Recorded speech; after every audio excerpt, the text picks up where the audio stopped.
ಇನ್ನೊಂದು ನಮ್ಮ ಆಯುರ್ವೇದದಲ್ಲಿ ಅಥವಾ ಆಹಾರ ಶಾಸ್ತ್ರದಲ್ಲಿ ಒಂದು ಮಾತು ಹೇಳ್ತಾರೆ.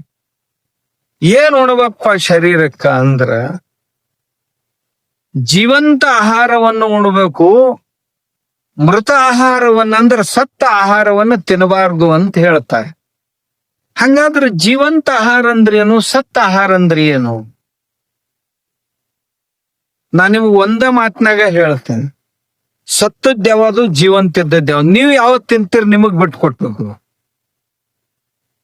ಸತ್ತ ಆಹಾರ ಅಂತ ಯಾವುದು? ಸತ್ತದಂದ್ರ ಅದ್ರಾಗ ಜೀವನ ಇಲ್ಲ. ಜೀವ ಇರ್ಲಿಲ್ಲ ಅಂತಂದ್ರ ಅದು ಚಲೋನು ಆಗೋದಿಲ್ಲ, ಕೆಟ್ಟನು ಕೆಡುವುದಿಲ್ಲ. ಅದಕ್ಕೆ ಸತ್ತ ಆಹಾರ ಅಂತ ಕರೀತಾರೆ. ಈಗ ಕಾಯಿಪಲ್ಯ ಮಾಡಿದ್ರಿ ಮುಂಜಾನೆ ಮನ್ಯಾಗ, ಹಿಂಗಿಟ್ಟು ಬಿಡ್ರಿ ತಂದಿದ್ರ ಮ್ಯಾಗ ಎಷ್ಟೊತ್ತು ಉಳಿತೈತೆ ಅಂತೀರಿ ನೀವು? ಬದಲಾಕೈತೆ ಅಂತೀರಿ? ಇಲ್ಲ ಅಂತೀರಿ. ಬದಲಾಕಿತ್ತಂದ್ರೆ ತಿಳ್ಕೊಬೇಕು ಇದು ಜೀವಂತ ಐತಿ ಅಂತ. ಈ ಬದ್ನೆಕಾಯಿನ ಮಾಡಿರಿ, ಬೆಂಡಿಕಾಯಿನ ಮಾಡಿರಿ, ಟೊಮೆಟೊನ ಮಾಡಿರಿ, ಮತ್ಯಾವ್ದೋ ಕುಂಬಳಕಾಯಿನ ಮಾಡಿರಿ, ಹಸಿರು ಪಲ್ಯನ ಮಾಡಿರಿ, ಮಾಡಿ ಒಂದಿಷ್ಟ ತಗೊಂಡು ಬಂದು ಇಟ್ಟು ಬಿಡ್ರಿ ಕಟ್ಟಿ ಮ್ಯಾಗ.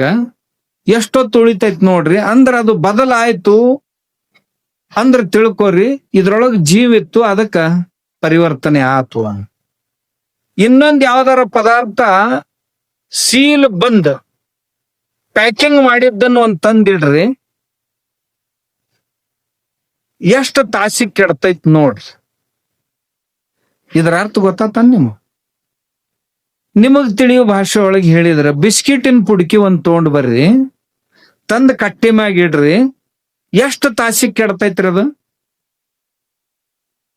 6 ತಿಂಗಳಾದ್ರೂ ಕೆಡಂಗಿಲ್ಲ. ಇದರ ಅರ್ಥ ಅದ್ರಾಗ ಜೀವನ ಎಲ್ಲ, ಅದು ಸತ್ತ ಹೋಗೈತಂತ. ಇದು ಬಾಳ ಕಠಿಣ ಆಕೈತಿ ನಿಮಗ. ನಾ ಹೇಳಾಕ್ ಸುಲಭ ಆಕೈತಿ, ನಿಮಗ್ ಪಾಲಿಸೋದು ಬಹಳ ಕಷ್ಟ ಐತಿ. ಹೌದಿಲ್ಲ? ಸತ್ತದ್ದೈತದು. ನೀವು ವರ್ಷಗಟ್ಲೆ ಇಡ್ರಿ, ಕೆಡುದಿಲ್ಲ. ಅಂದ್ರೆ ಏನು? ಅದು ಸತ್ತ ಹೋಗೈತ, ಅದ್ರ ಕೆಡುದು ಏನು ಉಳ್ದ ಇಲ್ಲ. ಮನುಷ್ಯನಿಗೆ ಯಾವ ಆಹಾರ ಬೇಕು ಅಂದ್ರೆ ಜೀವಂತ ಇದ್ದದ್ದು ಬೇಕು. ಸತ್ತ ಆಹಾರದಿಂದ ಈ ಪ್ರಕೃತಿ ಎಂದು ಸತ್ತದ್ದನ್ನು ಎಲ್ಲಿ ಇಡ್ತೀರಿ? ನಿಮ್ಮ ಊರಾಗ ಅಡಿಗೆ ಮನ್ಯಾಗ? ನಿಮ್ ಮನ್ಯಾಗ ಯಾರ ಸತ್ರು, ದನ ಸತ್ತು, ಮನುಷ್ಯರು ಸತ್ರು, ಕೋಳಿ ಸತ್ತು, ಕುರಿ ಸತ್ತು, ಏನಾರು ಸತ್ತು ಅಂದ್ರೆ ಎಲ್ಲಿ ಇಡ್ತೀರಿ? ಸತ್ತು ಅಂದ್ರೆ ಒಯ್ದು ಸ್ಮಶಾನದಾಗ ಇಟ್ಟು ಬರ್ತಾರ. ಇಲ್ರಿ, ನಮಗ್ ಬಹಳ ಪ್ರೀತಿಯವ್ರಿದ್ರು, ನಾವ್ ಎಲ್ಲಿ ಹೊರಗ್ ಬಿಡುದಿಲ್ಲ, ಇವ್ರನ್ನ ಇಲ್ಲೇ ಇಟ್ಕೋತೀವಿ ಮನ್ಯಾಗಂತ ಯಾರ ಇಟ್ಕೊಂಡಿವ? ಸತ್ತದ್ದನ್ನ ಇಡೋ ಜಾಗ ಯಾವುದು ಅಂದ್ರೆ ಸ್ಮಶಾನ. ಯಾವ್ದನ್ನ ಸ್ಮಶಾನದಾಗ ಇಡ್ಬೇಕಾಗಿತ್ತಲ್ಲ ಅದನ್ನ ಹೊಟ್ಯಾಗ ಇಡ್ತೀವಿ ಅಂದ್ರೆ ನಮ್ಗೇನ್ ಶಾಣ್ಯಾರ ಅಂತಾರೋ, ಹುಚ್ಚರ ಅನ್ಬೇಕು? ಯಾವ್ದು ಸತ್ತೈತಿ ಆ ಸತ್ತದ್ದನ್ನ ತಂದು ಹೊಟ್ಯಾಗಿಟ್ರ ಹೊಟ್ಟೆ ಎಂದರೆ ಚಲೋ ಆಕೈತಿ ಅಂತೀರಿ? ತಿನ್ನಾಕ್ ಬಾಳ ಬೇಷ್ ಅನಸ್ತೈತಿ ನಿಮಗ, ತಿನ್ನಾಗೂ ಬಾಳ ಬೇಷ್ ಅನಸ್ತೈತಿ, ರುಚಿ ಅನಸ್ತೈತಿ. ಆದ್ರ ಅದು ಎಷ್ಟು ಬೇಗ ಸತ್ತೈತಲ್ಲ, ಅದೇ ದಾರಿಲೇನ ನಮ್ಮನ್ನು ಕರ್ಕೊಂಡು ಹೋಗ್ತೈತಿ. ಅದ್ರಾಗ ಏನ್ ದೊಡ್ಡ ಮಾತೈತಿ? ಹಿತವಾದದ್ದೇನಪ್ಪ ಇದು? ಹಿತವಾದದ್ದಲ್ಲ. ಮತ್ತೊಬ್ರಂತಾರ, ಏನ್ರಿ ಮತ್ತೇನ್ರ ತಿಂದ್ರಿ ಹೆಂಗ? ಮನುಷ್ಯನ ಪ್ರಕೃತಿಯನ್ನ ದೇವರು ಯಾವುದಕ್ಕಾಗಿ ಮಾಡ್ಯಾನಲ್ಲ ಅದನ್ನ ತಿಂದ್ರೆ ಚಲೋ ಇರ್ತೈತಿ ಅಂತ. ನಮಗ ಕ್ವಾರಿ ಹಲ್ಲು ಕೊಟ್ಟಿಲ್ಲ ದೇವರು.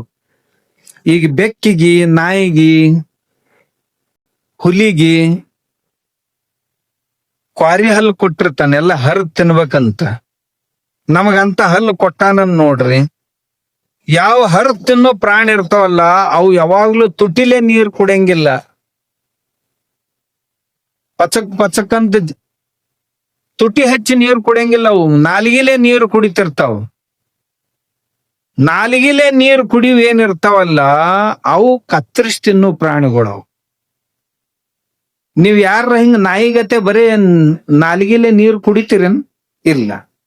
ನೀವು ತುಟಿ ಹಚ್ಚಿ ನೀರು ಕುಡಿತೀರಿ ಅಂದ್ರೆ ನಿಮ್ ಪ್ರಕೃತಿಯನ್ನ ತುಟಿ ಹಚ್ಚಿ ನೀರು ಕುಡಿಯೋದಕ್ಕ, ತುಟಿ ಹಚ್ಚ ಉಣ್ಣೋದಕ್ಕ ದೇವರು ಆಮ್ಯಾಗ ಯಾವ ಹರ್ ತಿನ್ನು ಇರ್ತಾವಲ್ಲ ಅವಕ್ರ ಜಬಡಿ ಅಂತಾರಲ್ಲ ಇದು ಬಾಯಿ ಎಷ್ಟು ದೊಡ್ಡದಾಕೈತಿ ಅದು. ಹಿಂಗ್ ಬಾಯಿ ತೆಗಿತಂದ್ರಿ ನಾಯಿ ಬಾಯಿ ನೋಡ್ರಿ ನೀವು, ಕಾಣಕ್ ಸಾಣದ್ ಕಾಣತೈತಿ, ಹಿಂಗ್ ತೆಗಿತಂದ್ರಿ ಇಷ್ಟು ದೊಡ್ಡದಾಕೈತಿ. ಅದನ್ನ ಎದಕ್ ಮಾಡ್ಯಾನ ದೇವ್ರು? ಮತ್ತೊಬ್ಬರನ್ನ ಹರಿದ್ ತಿನ್ನಕ್ ಮಾಡ್ಯಾನ. ಅದನ್ನ ನಮ್ಮನ್ನ ಹಂಗ್ ಮಾಡಿಲ್ಲ ಅಂದ್ರ ಅದನ್ ತಿನ್ನಾಕ ನಮ್ಮನ್ ಹುಡ್ಸಿಲ್ಲ ಅಂತಿದ್ರ ಅರ್ಥ.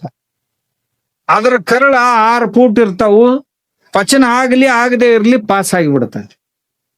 ನಮ್ದು ಹಂಗಲ್ಲ, ನಮ್ಮ 50 ಫೂಟ್ ಕರಳದಾವು. ಒಂದ ದಿನದಾಗ ನಮ್ದು ಅನ್ನದ ಪ್ರವಾಸ ಮುಗಿದಿಲ್ಲ, ಒಳಗ ಕೊಳ್ಯಾಕ್ ಶುರು ಆಕೈತದು, ಪಚನ ಆಗ್ಲಾರ್ದು. ಅಲ್ಲಿಂದ ಗ್ಯಾಸ್ ಆತು, ಎಸಿಡಿಟಿ ಆತು ಅಂತೀವಿ, ಕಮರ್ ಡೇಗ್ ಬರಾಕ್ ಹತ್ಯಾವ್ರಿ ಅಂತ ಅಂತೀವಿ, ಏನೇನೋ ಅಂತೀವಿ ನಾವು ಹಿಂದಾಗಡೆ. ಆದ್ರ ತಿನ್ನಾಗ ತಿಳಿಬೇಕಾಗಿತ್ತ. ಇನ್ನೊಂದು ನಿಮಗ್ ತಿಳಿ ಭಾಷಾದಾಗ ಹೇಳ್ತೇನೆ, ಯಾವ ತಿನ್ನೋ ಪದಾರ್ಥಗಳ ಅದಾವಲ್ಲ ಅವಕ್ರ ಹತ್ರ ಹೋಗಿ ನಿನ್ ತಿನ್ಲೇನು ಅಂತ ಕೇಳ್ಬೇಕು. ಅದು ಓಡಿ ಹೋಗ್ಲಿಲ್ಲ ಅಂದ್ರೆ ಅದನ್ನ ತಿನ್ಬೇಕಂತ. ಇದ್ರ ಅರ್ಥ ಗೊತ್ತಾತ ನೀವು? ಓಡಿ ಹೋಗಬಾರ್ದಂತ. ಈ ಮಾವಿನ ಗಿಡದ ಹತ್ರ ಹೋಗ್ರಿ, ಆ ಹಣ್ಣಿನ ಮುಂದಿಂದ್ರ ನೀನ್ ತಿನ್ಬೇಕಂತೆ, ಓಡಿ ಹೋಗತ್ತನ? ಇಲ್ಲ. ಚಿಕ್ಕದ ಗಿಡದ ಹತ್ರ ಹೋಗ್ರಿ, ನೀನ್ ತಿನ್ಬೇಕಂತೀನಿ, ಓಡಿ ಹೋಗತ್ತನ? ಹೋಗುದಿಲ್ಲ. ಬದ್ನಿಕಾಯಿ ಗಿಡದ ಹತ್ರ ಹೋಗ್ರಿ, ನೀನ್ ತಿನ್ಬೇಕಂತೀನಿ ಬದ್ನಿಕಾಯಿ ಅಂತ ಕೇಳ್ರಿ, ಓಡಿ ಹೋಗತ್ತನದು? ಹೋಗುದಿಲ್ಲ. ಅದ ಕೋಳಿ ಹತ್ರ ಹೋಗಿ ನೀನ್ ತಿನ್ಬೇಕಂತೀನಿ ಅಂದ್ರ, ನಿಮ್ ಮನ್ಯಾಗ ಎಲ್ಲಾರು ಸತ್ತಾರ ನನ್ಯಾಕ್ ತಿನ್ನಕ್ ಬಂದಿ ಅಂತ ಕೇಳ್ತೈತದು, ಓಡಿ ಹೋಗೈತದು. ಓಡಿ ಹೋಗುನ್ ತಿನ್ಬಾರ್ದು, ನಿಂತು ತಿನ್ಬೇಕಂತ. ನೀವು ಯಾರ್ಯಾರು ಯಾವ್ಯಾವ ಆಹಾರ ಮಾಡ್ತಾರ ನನ್ಗೆ ಗೊತ್ತಿಲ್ಲ, ಆದ್ರ ಸುಮ್ನೆ ಹೇಳಿದ್ ನಾನು. ನಾವು ತಿನ್ನೋ ಪದಾರ್ಥಗಳು ಬಾಳ ಚಲೋ ಇಲ್ಲ. ಬಜಾರ್ದೊಳಗೂ ಸಹಿತ ತಿಂತೀವಲ್ಲ, ಅವು ಚಲೋ ಇಲ್ಲ. ಯಾವುದೇ ಕಾಳ ಕಡಿ ಇವತ್ ನಾವು ಹೊಲ್ದಾಗಿನ್ ತಿನ್ನಕ್ ಹತ್ತೀವಲ್ಲ, ಅದ್ರೊಳಗ ಇವತ್ತು ನಾವು ಯಾವ ಕೃಷಿ ಮಾಡಕ್ ಹತ್ತೀವಲ್ಲ, ಆ ಕೃಷಿಯ ಪರಿಣಾಮ ಏನಾಗೈತಿ ಅಂದ್ರ, ನಾವು ಹಾಕಿದಂತ ರಾಸಾಯನಿಕ ಗೊಬ್ಬರಗಳು, ನಾವು ಸಿಡಿಸಿದಂತ ಔಷಧಗಳು, ಅದರಿಂದಾಗಿ ಭೂಮಿಯೊಳಗ ರಸದ ಸಂಗ್ರಹ ಆಗಿ ಯಾವುದೇ ಬೆಳೆ ಬೆಳೆದ್ರು ಸಹಿತ ಆ ಬೆಳೆಯೊಳಗ ವಿಷ ಬರಾಕತ್ತೈತಿ. ಆ ವಿಷ ಈ ಪ್ರಕೃತಿಗೆ ಹಿಡಿಸಲ್ದದು.